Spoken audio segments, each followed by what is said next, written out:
हर कोई मां भारती का भविष्य उज्जवल बनाने के लिए अपनी पूरी ताकत से लगा हुआ है। मेरे प्यारे परिवारजनों, राष्ट्रीय चेतना वो एक ऐसा शब्द है जो हमें चिंताओं से मुक्त कर रहा है। और आज वो राष्ट्रीय चेतना ये सिद्ध कर रही है कि भारत का सबसे बड़ा सामर्थ्य बना है भरोसा। भारत का सबसे बड़ा सामर्थ्य बना है विश्वास। जन जन में हमारा विश्वास, जन जन का सरकार पर विश्वास, जन जन का देश के उज्जवल भविष्य पर विश्वास और विश्व का भी भारत के प्रति विश्वास। ये विश्वास हमारी नीतियों का है, हमारी रीति का है। भारत के उज्जवल भविष्य को जिस निर्धारित मजबूत कदमों से हम आगे बढ़ा रहे हैं उसका है। भाइयों बहनों, मेरे प्यारे परिवारजनों, ये बात निश्चित है कि भारत का सामर्थ्य और भारत की संभावनाएं विश्वास की नई बुलंदियों को पार करने वाली है। और ये विश्वास की नई बुलंदियां नए सामर्थ्यों को लेकर के चलनी चाहिए रही है। आज देश में G20 समिट के मेहमान नवाजी का भारत को अवसर मिला है। अब पिछले एक साल से हिंदुस्तान के हर कोने में जिस प्रकार से G20 के अनेक ऐसे आयोजन हुए, अनेक कार्यक्रम हुए हैं, उसने देश के सामान्य मानवी के सामर्थ्य को विश्व को परिचित करा दिया है। भारत की विविधता का परिचय कराया है। भारत की डायवर्सिटी को दुनिया अचंभे से देख रही है और उसके कारण भारत के तरफ आकर्षण बढ़ा है। भारत को जानने की, समझने की इच्छा जगी है। उसी प्रकार से आप देखिए एक्सपोर्ट, आज भारत का एक्सपोर्ट के तेजी से बढ़ रहा है। और मैं कहना चाहता हूं, दुनिया के एक्सपर्ट्स इन सारे मानदंडों के आधार पर कह रहे हैं कि अब भारत रुकने वाला नहीं है। दुनिया की कोई भी रेटिंग एजेंसी होगी वो भारत का गौरव कर रही है। कोरोना काल के बाद दुनिया एक नए सिरे से सोचने लगी और मैं विश्वास से देख रहा हूं कि जिस प्रकार से द्वितीय महायुद्ध के बाद, द्वितीय विश्व युद्ध के बाद दुनिया ने एक नया वर्ल्ड ऑर्डर आकार लिया था, मैं साफ साफ देख रहा हूं कि कोरोना के बाद एक नया विश्व ऑर्डर, एक नया ग्लोबल ऑर्डर, एक नया जियोपॉलिटिकल इक्वेशन एक बात से जुड़ा हुआ है। हमारे हर निर्णय, हमारे हर दिशा, उसका एक ही मानदंड है, नेशन फर्स्ट, राष्ट्र प्रथम। और राष्ट्र प्रथम यही दूरगामी परिणाम, सकारात्मक परिणाम पैदा करने वाला है। देश में बड़े स्तर पर काम हो रहा है। और लेकिन मैं कहना चाहूंगा, 2014 में आपने एक मजबूत सरकार बनाई और मैं कहता हूं 2014 में और 2019 में आपने एक सरकार फॉर्म की तो मोदी में रिफॉर्म करने की हिम्मत आई।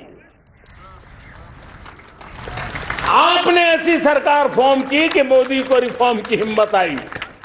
और जब मोदी ने एक के बाद एक रिफॉर्म किए तो मेरे ब्यूरोक्रेसी के लोग, मेरे लाखों हाथ पैर जो हिंदुस्तान के कोने कोने में सरकार के हिस्से के रूप में काम कर रहे हैं, उन्होंने ब्यूरोक्रेसी ने ट्रांसफॉर्म करने के लिए, परफॉर्म करने की जिम्मेवारी बखूबी निभाई और उन्होंने परफॉर्म करके दिखाया और जनता जनार्दन जुड़ गई तो वो ट्रांसफॉर्म होता भी नजर आ रहा है। और इसलिए रिफॉर्म, परफॉर्म, ट्रांसफॉर्म ये कालखंड अब भारत के भविष्य को गढ़ रहा है और हमारी सोच देश की उस ताकतों को बढ़ावा देने पर है जो आने वाले 1000 साल की नींव को मजबूत करने वाले हैं। दुनिया को युवा शक्ति की जरूरत है, युवा स्किल की जरूरत है। हमने अलग स्किल मिनिस्ट्री बनाई, वो भारत की आवश्यकताओं को तो पूरी करेगी, वो दुनिया की आवश्यकताओं को पूरा करने का भी सामर्थ्य रखेगी। हमने जल शक्ति मंत्रालय बनाया। मंत्रालय की बनाने की रचना को भी अगर वो एनालिसिस करेगा ना, तो इस सरकार के मन मस्तिष्क को बड़े अच्छे ढंग से आप समझ पाएंगे। हमने जल शक्ति मंत्रालय बनाया।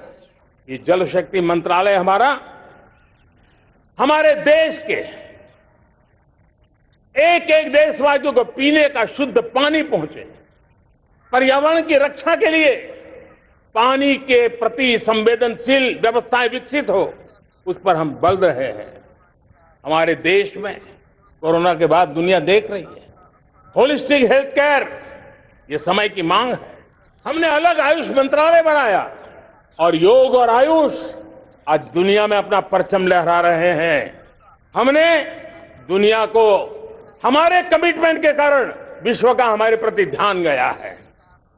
अगर हम ही हमारे इस सामर्थ्य को नकार देंगे तो फिर दुनिया कैसे स्वीकार करेगी। लेकिन जब मंत्रालय बना तो दुनिया को भी उसका मूल्य समझ में आया। मत्स्य पालन, हमारा इतना बड़ा समुद्री तट, हमारे कोटि कोटि मछुआरे भाई बहन, उनका कल्याण भी हमारे दिलों में है।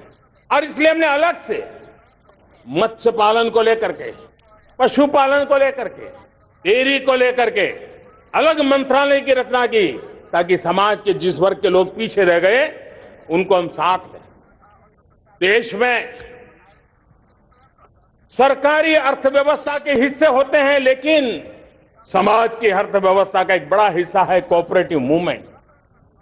उसको बल देने के लिए, उसको आधुनिकता लाने के लिए और देश के कोने कोने में लोकतंत्र की एक सबसे बड़ी इकाई को मजबूत करने के लिए हमने अलग कोऑपरेटिव मंत्रालय बनाया और वो हमारी सहकारी संस्थाएं उसका जाल बिछा रहा है, ताकि गरीब से गरीब की वहां सुनवाई हो, उसकी आवश्यकताओं की पूर्ति हो और वो भी राष्ट्र के विकास की योगदान में एक छोटी इकाई का हिस्सा बनकर के उसमें वो योगदान दे रखें। हमने सहकार से समृद्धि का रास्ता अपनाया है। मेरे प्यारे परिवारजनों, जब हम लोग 14 में आए थे तो हम वैश्विक अर्थव्यवस्था में 10वें नंबर पर थे और आज 140 करोड़ देशवासियों का पुरुषार्थ रंग लाया है कि हम विश्व की अर्थव्यवस्था में 5वें नंबर पर पहुंच चुके हैं। और ये ऐसे ही नहीं हुआ है। जो एक भ्रष्टाचार का राक्षस देश को दबोचे हुए थे, लाखों करोड़ के घोटाले अर्थव्यवस्था को डावाडोल कर रहे थे, गवर्नेंस फ्रेजाइल फाइल में देश की पहचान होने लगी थी, लीकेजेस को हमने बंद किया, मजबूत अर्थव्यवस्था बनाई, हमने गरीब कल्याण के लिए ज्यादा से ज्यादा धन खर्चने का प्रयास किया। और आज मैं देशवासियों को बताना चाहता हूं कि जब देश आर्थिक रूप से समृद्ध होता है तो सिर्फ तिजोरी नहीं भरती है, देश का सामर्थ्य बढ़ता है, देशवासियों का सामर्थ्य बढ़ता है। और तिजोरी का पाई पाई अगर ईमानदारी से जनता जनार्दन के लिए खर्च करने का संकल्प लेने वाली सरकार हो तो परिणाम के साथ है। मैं 10 साल का हिसाब तिरंगे की साक्षी में लाल किले की प्राचीर से मेरे देशवासियों को दे रहा हूं। आंकड़े देख करके आपको लगेगा इतना बड़ा बदलाव, इतना बड़ा सामर्थ्य। 10 साल पहले राज्यों को 30 लाख करोड़ रुपए भारत सरकार की तरफ से जाते थे। पिछले 9 साल में यह आंकड़ा 100 लाख करोड़ पर पहुंचा है। पहले स्थानीय निकाय के विकास के लिए भारत सरकार के खजाने से 70,000 करोड़ रुपया जाता था। आज वो 3 लाख करोड़ से भी ज्यादा जा रहा है। पहले गरीबों के घर बनाने के लिए 90,000 करोड़ रुपया खर्च होता था। आज वो 4 गुना होकर के 4 लाख करोड़ से भी ज्यादा खर्च गरीबों के घर बनाने के लिए हो रहा है। पहले गरीबों को यूरिया सस्ता मिले, जो यूरिया की बैग दुनिया के कुछ बाजारों में 3,000 में बिकती है, वो यूरिया की बैग मेरे किसानों को 300 में मिले। और इसलिए देश की सरकार 10 लाख करोड़ रुपया मेरे किसानों की यूरिया में सब्सिडी दे रहा है। मुद्रा योजना 20 लाख करोड़ रुपए, उससे भी ज्यादा मेरे देश के नौजवानों को स्वरोजगार के लिए, अपने व्यवसाय के लिए, अपने कारोबार के लिए दिए हैं। और 8 करोड़ लोगों ने कारोबार शुरू किया है, ऐसा नहीं, हर कारोबारी ने एक या दो लोगों को रोजगार दिया है। 8 से 10 करोड़ नए लोगों को रोजगार देने का सामर्थ्य ये मुद्रा योजना से लाभ लेने वाले 8 करोड़ नागरिकों को करा है। एमएसएमईज को करीब 3.5 लाख करोड़ रुपए की मदद से कोरोना के संकट में भी उनको डूबने नहीं दिया, मरने नहीं दिया, उनको एक ताकत दी है। 1 रैंक 1 पेंशन मेरे देश के सेना के जवानों का एक सम्मान का विषय था। 70,000 करोड़ रुपया भारत की तिजोरी से आज पहुंचा है, मेरे निवृत्त सेना के नायकों के जेब में, उनके परिवार में पहुंचा है। सभी कैटेगरी में, मैंने तो कुछ ही गिनाए, मैं ज्यादा समय लेना नहीं चाहता। हर कैटेगरी में पहले की तुलना में अनेक गुना धन देश के विकास के लिए, कोने कोने में रोजगार पैदा करने के लिए, पाई पाई का उपयोग भारत का भाग्य बदलने के लिए हो, और इसलिए हमने काम किया है। और मेरे प्यारे प्रियजनों, इतना ही नहीं, हमने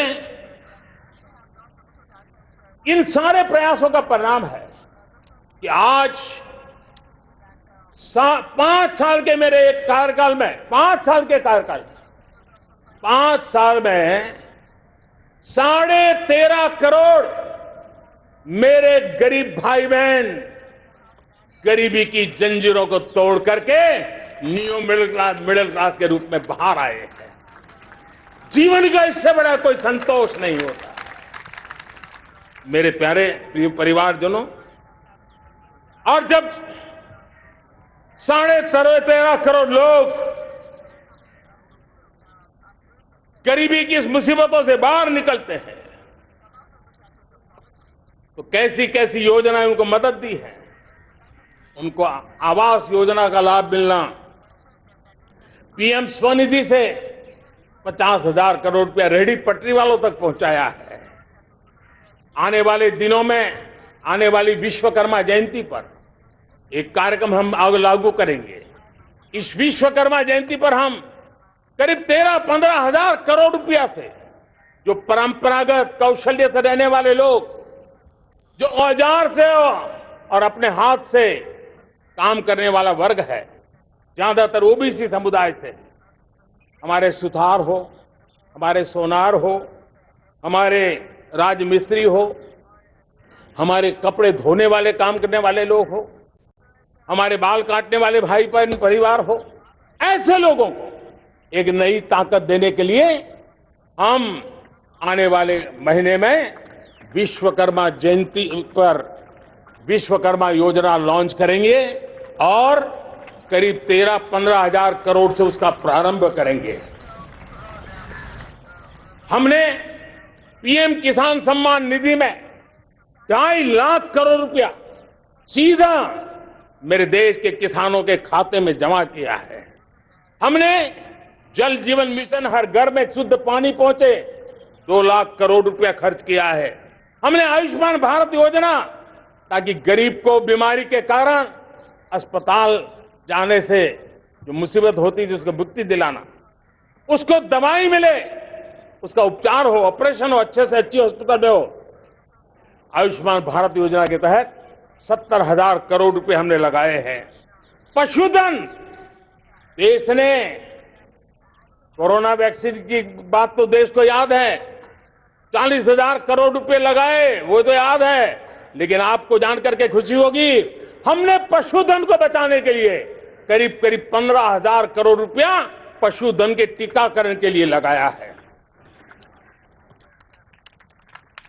मेरे प्यारे देशवासियों, मेरे प्यारे परिवारजनों, जन औषधि केंद्रों ने देश के सीनियर सिटीजन्स को, देश के मध्यम वर्गीय परिवार को एक नई ताकत दी है। जिस संयुक्त परिवार में अगर किसी को एक डायबिटीज जैसा हो जाए, 2-3 हजार रुपया दवाई का बिल स्वाभाविक हो जाता है। हमने जन औषधि केंद्र से जो दवाई बाजार में 100 रुपए में मिलती है, वो 10 रुपया, 15 रुपया, 20 रुपए में दी। और आज देश में 1000 जन औषधि केंद्रों से मेरे इन बीमारी में जिनको दवाई की जरूरत थी, ऐसे लोगों के करीब 20,000 करोड़ रुपया उनके जेब में बचा है। और ये ज्यादातर मध्यम वर्ग के परिवार के लोग हैं। लेकिन आज उसकी सफलता को देखते हुए मैं देशवासियों को कहना चाहता हूं, जैसे हम एक विश्वकर्मा योजना लेकर के समाज के उस वर्ग को छूने वाले हैं, अब देश में 10,000 जन औषधि केंद्र से हम 25,000 जन औषधि केंद्र का लक्ष्य लेकर के आने वाले दिनों में काम करने वाले हैं। मेरे प्यारे परिवारजनों, जब देश में गरीबी कम होती है तो देश की मध्यम वर्ग की ताकत बहुत बढ़ती है।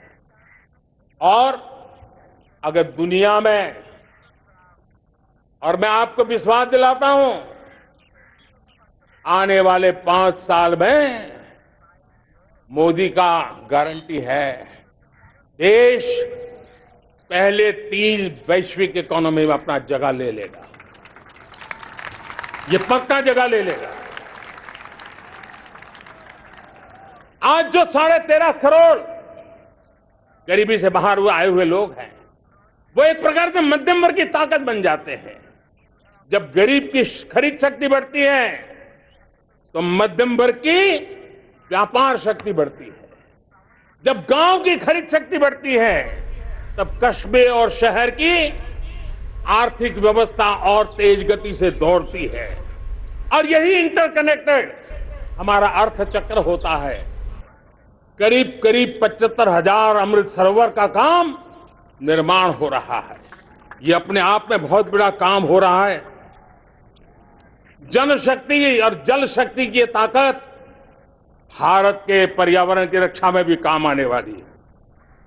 18,000 गांवों तक बिजली पहुंचाना, जनधन बैंक खाते खोलना, बेटियों के लिए शौचालय बनाना, सारे टारगेट समय के पहले पूरी शक्ति से पूरे करेगा।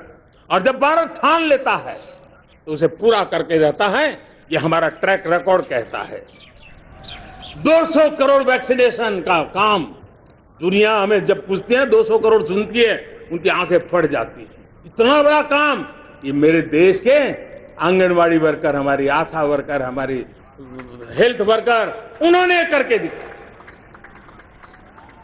यह मेरे देश का सामर्थ्य है। 5G को रोल आउट किया, दुनिया में सबसे तेज गति से 5G रोल आउट करने वाला मेरा देश है। 700 से अधिक जिलों तक हम पहुंच चुके हैं और अब 6G की भी तैयारी कर रहे हैं। हमने टास्क फोर्स बना दिया है। रिन्यूएबल एनर्जी, हम टारगेट से पहले चले हैं। हमने रिन्यूएबल एनर्जी 2030 का जो टारगेट तय किया था, 21-22 में इसको पूरा कर दिया। हमने इथेनॉल में 20% ब्लेंडिंग की बात कही थी, वो भी हमने समय से 5 साल पहले पूरा कर दिया। हमने $500 बिलियन के एक्सपोर्ट की बात की थी, वो भी समय के पहले $500 बिलियन से ज्यादा कर दिया। हमने तय किया, जो हमारे देश में 25 साल से चर्चा हो रही थी कि देश में नई संसद बने, पार्लियामेंट का कोई सत्र ऐसा नहीं था नई संसद के। ये मोदी है, समय के पहले नई संसद बना करके रख दिया। मेरे प्यारे भाई बहनों, ये काम करने वाली सरकार है, निर्धारित लक्ष्यों को पार करने वाली सरकार है। ये नया भारत है, ये आत्मविश्वास से भरा हुआ भारत है। ये संकल्पों को चरितार्थ करने के लिए जी जान से जुटा हुआ भारत है। और इसलिए ये भारत न रुकता है, ये भारत न थकता है, ये भारत न हाँफता है और न ही ये भारत हारता है। और इसलिए मेरे प्यारे परिवारजनों, आर्थिक शक्ति बढ़ी है तो हमारी सामरिक शक्ति को भी एक नई ताकत मिली है। हमारी सीमाएं पहले से अधिक सुरक्षित हुई है और मेरे सीमा पर बैठे हुए मेरे जवान जो देश की सीमाओं की रक्षा कर रहे हैं और मेरे देश की आंतरिक सुरक्षा के संभालने वाले यूनिफॉर्म फोर्सेज, मैं आजादी के इस पावन पर्व पर उनको भी अनेक अनेक बधाई देते हुए मेरी बात को आगे बढ़ाता हूं। सेना का अधिकरण हो, हमारी सेना युवा बने, हमारी सेना बैटल के लिए रेडी, युद्ध योग्य बने, इसलिए निरंतर रिफॉर्म का काम आज हमारी सेना में हो रहा है। मेरे प्यारे परिवारजनों, आए दिन हम लोग सुना करते थे, यहां बम धमाका हुआ, वहां बम धमाका हुआ, हर जगह पे लिखा हुआ रहता था कि इस बैग को मत छूना, अनाउंसमेंट होते रहते थे। आज देश सुरक्षा की अनुभूति कर रहा है और जब सुरक्षा होती है, शांति होती है, तो प्रगति के नए अरमान हम पूरे कर सकते हैं। उसको लिए सीरियल बम धमाके का जमाना बीती हुई बात हो गई है। निर्दोषों के जो मौत होते थे वो बीते हुए कल की बात हो गई है।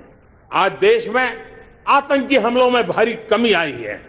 नक्सल प्रभावित क्षेत्रों में भी बहुत बड़ा बदलाव आया है, बहुत बड़ा परिवर्तन का एक वातावरण बना है।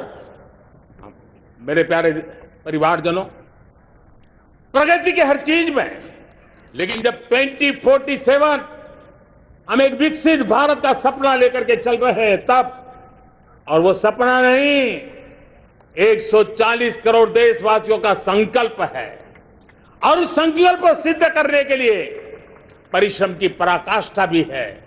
और उसकी सबसे बड़ी ताकत होती है वो राष्ट्रीय चरित्र होता है।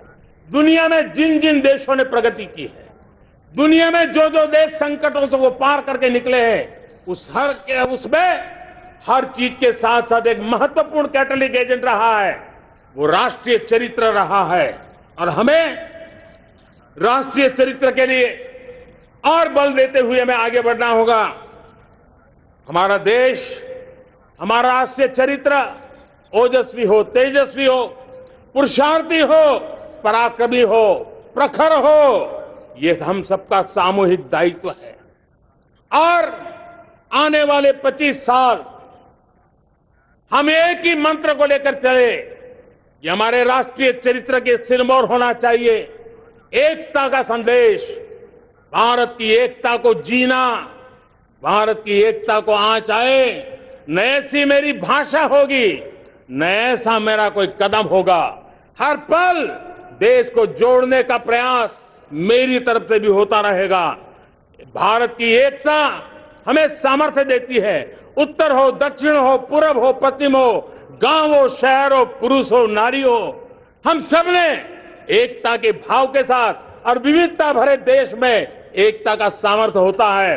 और दूसरी महत्व की बात मैं देख रहा हूं, अगर 2047 में हमें हमारे देश को विकसित भारत के रूप में देखना है तो हमें श्रेष्ठ भारत के मंत्र को जीना होगा, हमें चरितार्थ करना होगा।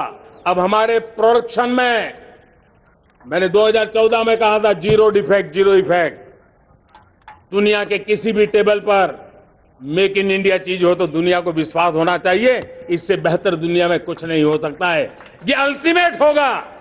हमारी हर चीज, हमारी सर्विसेज होगी तो श्रेष्ठ होगी, हमारे शब्द की ताकत होगी तो श्रेष्ठ होगी, हमारी संस्थाएं होगी तो श्रेष्ठ होगी, हमारी निर्णय प्रक्रियाएं होगी तो श्रेष्ठ होगी। ये श्रेष्ठता का भाव लेकर के हमें चलना होगा। तीसरी बात है, देश में आगे बढ़ाने के लिए एक अतिरिक्त शक्ति का सामर्थ्य भारत को आगे ले जाने वाला है, और वो है विमेन लेड डेवलपमेंट। आज भारत गर्व से कह सकता है कि दुनिया में नागरिक उड्डयन में अगर किसी एक देश में सबसे ज्यादा विमेन पायलट है तो मेरे देश में है। आज चंद्रयान की गति हो, मून मिशन की बात हो, मेरी विमेन साइंटिस्ट उसका नेतृत्व कर रहे हैं। आज विमेन सेल्फ हेल्प ग्रुप हो, मेरी 2 करोड़ लखपति दीदी का लक्ष्य लेकर के आज विमेन सेल्फ हेल्प ग्रुप पे हम काम कर रहे हैं कि हमारे एग्रीकल्चर सेक्टर में टेक्नोलॉजी आए, एग्री टेक को बल मिले। इसलिए विमेन सेल्फ हेल्प ग्रुप की बहनों को हम ट्रेनिंग देंगे, ड्रोन चलाने की, ड्रोन रिपेयरिंग की हम ट्रेनिंग देंगे, और हजारों ऐसे विमेन सेल्फ हेल्प ग्रुप को भारत सरकार ड्रोन देगी, ट्रेनिंग देगी, और हमारे एग्रीकल्चर के काम में ड्रोन की सेवाएं उपलब्ध हो। इसके लिए हम शुरुआत करेंगे। प्रारंभ हम 15,000 विमेन सेल्फ हेल्प ग्रुप के द्वारा ये ड्रोन की उड़ान का हम आरंभ कर रहे हैं। मुझे विश्वास है कि इसके कारण हमारे परिवारजनों का, मेरे प्यारे परिवारजनों, आज देश आधुनिकता की तरफ बढ़ रहा है।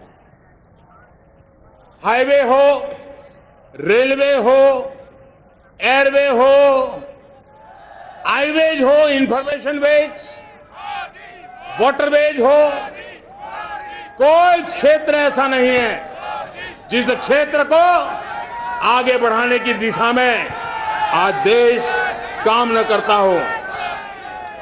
पिछले 9 वर्ष में तटीय क्षेत्रों में हमने, आदिवासी क्षेत्र में, हमारे पहाड़ी क्षेत्र में विकास को बहुत बल दिया है। हमने पर्वतमाला, भारतमाला ऐसी योजनाओं के द्वारा समाज के उस वर्ग को हमने बल दिया है। हमने गैस की पाइपलाइन से हमारे पूर्वी भारत को जोड़ने का काम किया है। हमने अस्पतालों की संख्या बढ़ाई है, हमने डॉक्टर की सीटें बढ़ाई है ताकि हमारे बच्चे डॉक्टर बनने का सपना पूरा कर सके। हमने मातृभाषा में पढ़ाने पर बल दिया है, अब मातृभाषा में वो पढ़ाई कर सके उस दिशा में। और मैं भारत के सुप्रीम कोर्ट का भी धन्यवाद करता हूं कि भारत की सुप्रीम कोर्ट ने कहा है कि आप जो जजमेंट देंगे उसका जो ऑपरेटिव पार्ट होगा वो जो अदालत में आया है उसकी भाषा में उसको उपलब्ध होगा। मातृभाषा का महात्मा आज बढ़ रहा है। मेरे प्यारे भाई परिवारजनों, आज तक हमारे देश के जो बॉर्डर विलेज हैं, हमने वाइब्रेंट बॉर्डर विलेज का एक कार्यक्रम शुरू किया है। और वाइब्रेंट बॉर्डर विलेज, अब तक इसके लिए कहा जाता था देश के आखिरी गांव। हमने उस पूरी सोच को बदला है, वो देश का आखिरी गांव नहीं है। सीमा पर जो नजर आ रहा है वो मेरे देश का पहला गांव है। अगर सूरज उगता है पूरब में तो उस तरफ के गांव में पहली सूरज की किरण आती है। अगर सूरज ढलता है तो इस तरफ के गांव में आखिरी किरण उसका लाभ मिलता है। ये मेरे पहले गांव है और मुझे खुशी है कि आज मेरे इस कार्यक्रम के विशेष मेहमान, ये जो पहले गांव है, सीमावर्ती गांव है, उसके 600 प्रधान आज इस लाल किले की प्राचीर के इस महत्वपूर्ण कार्यक्रम का हिस्सा बनने के लिए आए। पहली बार वो इतनी दूर तक आए हैं, नए संकल्प और सामर्थ्य के साथ जुड़ने के लिए आया है। मेरे प्यारे परिवारजनों, हमने संतुलित विकास के लिए एस्पिरेशनल डिस्ट्रिक्ट, एस्पिरेशनल ब्लॉक की कल्पना की और आज उसके सुखद परिणाम मिल रहे हैं। आज राज्य के जो नॉर्मल पैरामीटर्स हैं, जो एस्पिरेशनल डिस्ट्रिक्ट कभी बहुत पीछे थे, वो आज राज्य में भी अच्छा करने लग गए हैं। और मुझे विश्वास है कि आने वाले दिनों में ये हमारे आकांक्षी जिले, हमारे आकांक्षी बॉल अवश्य आगे बढ़ेंगे। जैसे मैंने कहा था, भारत का चरित्र की चर्चा कर रहा था, तो मैंने पहला कहा था भारत की एकता, दूसरा कहा था भारत श्रेष्ठता की तरफ बल दें, तीसरा कहा था विमेन लेड डेवलपमेंट की मैंने बात कही थी।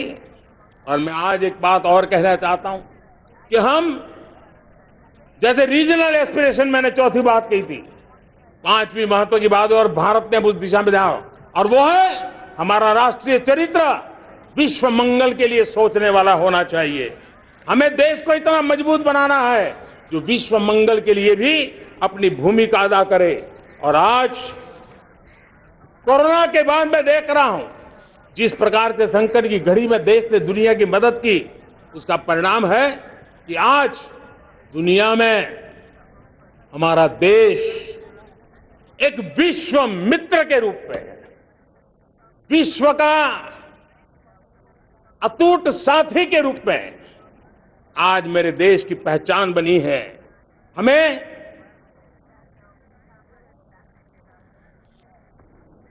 जब विश्व मंगल की बात करते हैं तब भारत का मूलभूत विचार है, उस विचार को हम आगे बढ़ाने लोग हैं। और मुझे खुशी है कि आज अमेरिकी संसद के भी कई चुने हुए गणमान्य प्रतिनिधि भी आज हमारे 15 अगस्त के इस अवसर में हमारे बीच में मौजूद है। भारत की सोच कैसी है, हम विश्व मंगल की बात को कैसे आगे बढ़ाते हैं। अब देखिए, हम जब सोचते हैं तो क्या कहते हैं, हमने दुनिया के सामने ये दर्शन रखा है और दुनिया उस दर्शन को लेकर के हमारे साथ जुड़ रही है। हमने कहा one sun, one world, one grid. Renewable energy के क्षेत्र में एक बहुत बड़ा हमारा स्टेटमेंट है, आज दुनिया उसको स्वीकार कर रही है। कोविड के बाद हमने दुनिया को कहा, मेरा अखंड अतुट एक निष्ठ विश्वास है कि 2047 में जब देश आजादी के 100 साल मनाएगा, मेरा देश विकसित भारत बन के रहेगा। और ये मैं मेरे देश के सामर्थ्य के आधार पर कह रहा हूं, मेरे उपलब्ध संसाधनों के आधार पर कह रहा हूं, और सबसे ज्यादा 30 से कम आयु वाली मेरी युवा शक्ति के भरोसे कह रहा हूं, मेरी माताओं बहनों के सामर्थ्य के भरोसे कह रहा हूं। लेकिन उसके सामने अगर कोई रुकावट है, कुछ विकृतियां पिछले 75 साल में ऐसे घर कर गई है, हमारी समाज व्यवस्था का ऐसा हिस्सा बन गई है कि कभी कभी तो हम आंख भी बंद कर देते हैं। अब आंख बंद करने का समय नहीं है। अगर सपनों को सिद्ध करना है, संकल्प को पार करना है, तो हमें ये आंख मिचौली बंद करके, आंख में आंख मिला करके 3 बुराइयों से लड़ना बहुत समय की मांग है। हमारे देश की सारी समस्याओं की जड़ में भ्रष्टाचार ने दिमक की तरह देश की सारी व्यवस्थाओं को, देश के सामर्थ्य को पूरी तरह नोच लिया है। भ्रष्टाचार से मुक्ति, भ्रष्टाचार के खिलाफ जंग हर इकाई में, हर क्षेत्र में। और मैं देशवासियों, मेरे प्रिय परिवारजनों, ये मोदी के जीवन का कमिटमेंट है, ये मेरे व्यक्तित्व का एक कमिटमेंट है कि मैं भ्रष्टाचार के खिलाफ लड़ाई लड़ता रहूंगा। दूसरा, हमारे देश को नोच लिया है परिवारवाद ने। इस परिवारवाद ने देश को जिस प्रकार से जकड़ के रखा है, उसने देश के लोगों का हक छीना है। और तीसरी बुराई तुष्टीकरण की है।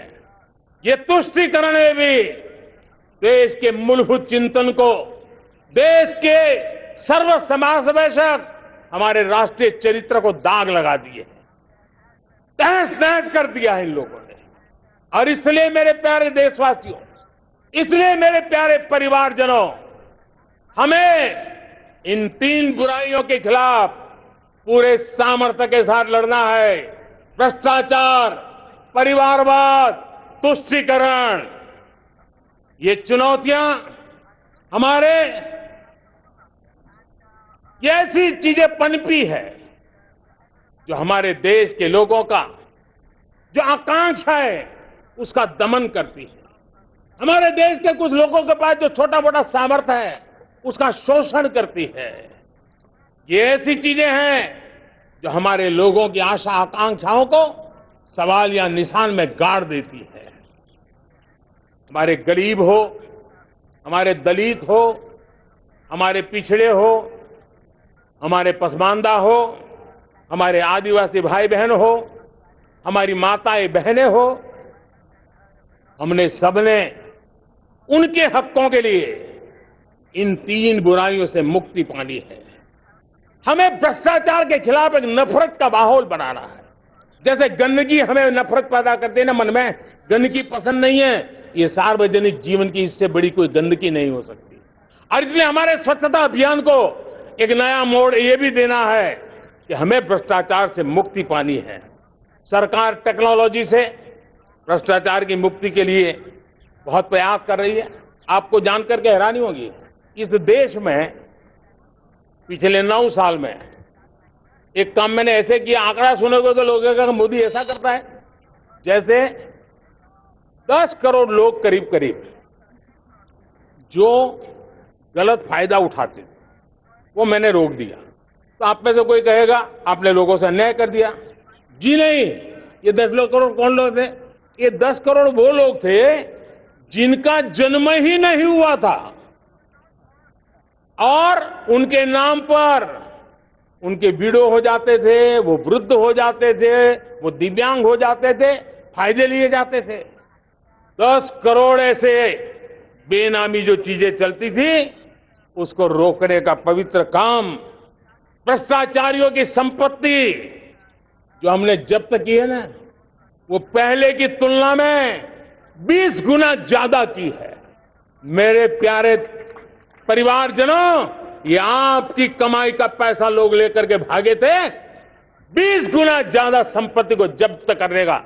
और इसलिए लोगों की मेरे प्रति नाराजगी होना बहुत स्वाभाविक है, लेकिन मुझे भ्रष्टाचार के खिलाफ की लड़ाई को आगे बढ़ाना है।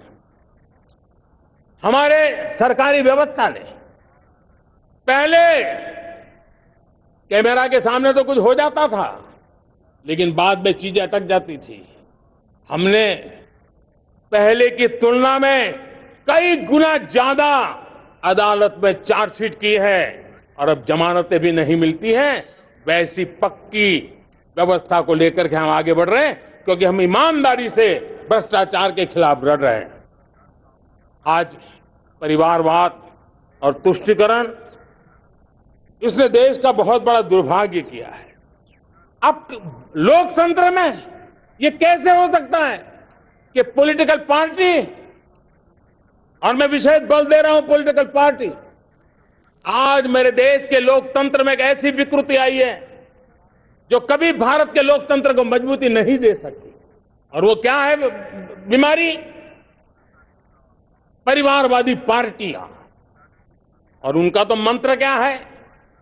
Party of the family, by the family and for the family.